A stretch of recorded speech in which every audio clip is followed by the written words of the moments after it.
All right, let's get right into it. Today, we're putting two heavyweights of the digital guitar world head-to-head, ToneX versus the Neural Amp Modeler. Now, on paper, one of these looks like the clear winner, the undisputed champ. But a really fascinating experiment has uncovered a twist that might just change how you think about amp modeling. So this is the big question, isn't it? If you're into digital amps, you want to know which one can really capture the sound and feel of a classic tube amp. Well, lucky for us, someone ran a super clever experiment to get a real data-driven answer, and we're about to break it all down. Okay, first things first, let's meet the contenders in this tech showdown. And you've got to understand, these aren't just two random pieces of software. They really represent two totally different approaches to getting that perfect digital tone. So, in one corner, you've got NAM, the Neural Amp Modeler. It's the open source favorite, the darling of the community. And it's built on this incredibly powerful tech called WaveNet. Pretty much everyone considers it the theoretical heavyweight champion. And in the other corner, there's ToneX. It's the commercial closed-source option. It uses a lighter, different kind of tech called LS Teams. It's definitely the scrappy underdog in this fight. Let's talk about what's under NAM's hood for a sec, this WaveNet thing. It's an absolute beast.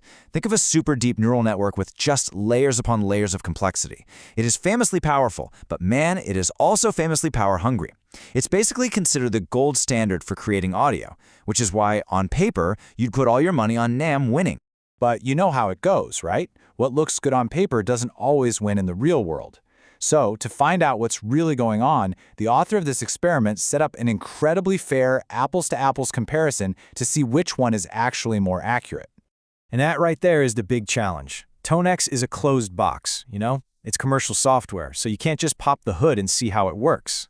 So how in the world do you create a level playing field? Well, the solution they came up with was honestly pretty genius. So instead of trying to crack open ToneX, they just used NAM's open-source nature to their advantage. First, they fed both systems the exact same input audio file, so same starting point for both.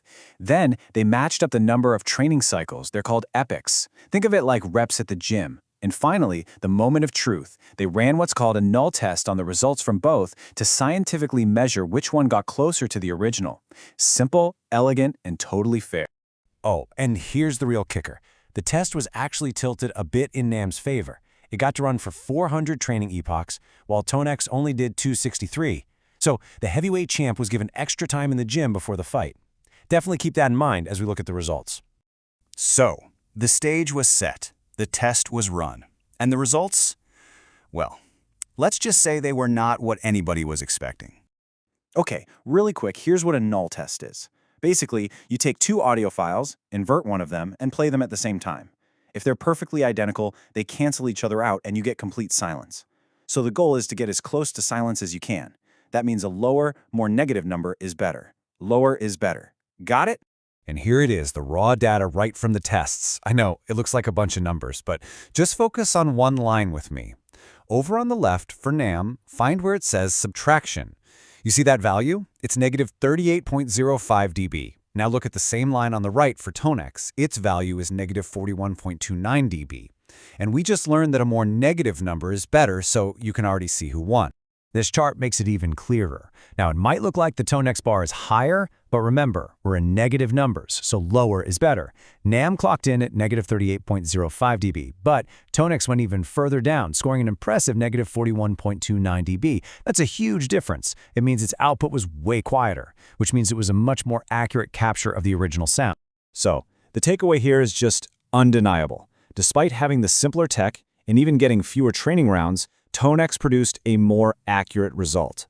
Against all expectations, the underdog won this match, objectively. Now this is where the story gets really interesting. Why did this happen? How did the lighter, supposedly simpler system outperform the big, powerful heavyweight? Well, it all boils down to one simple concept: efficiency. This table just lays it all out. The source material points out that NAM has about 10 times more parameters than ToneX. It's just a way more complex model. But all that extra complexity didn't make it more accurate. In fact, in this case, it was just the opposite. The author of the experiment puts it really bluntly, saying NAM is very inefficient.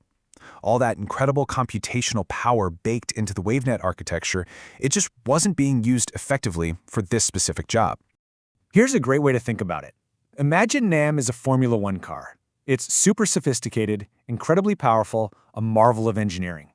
But ToneX is more like a smaller, lighter, highly tuned rally car.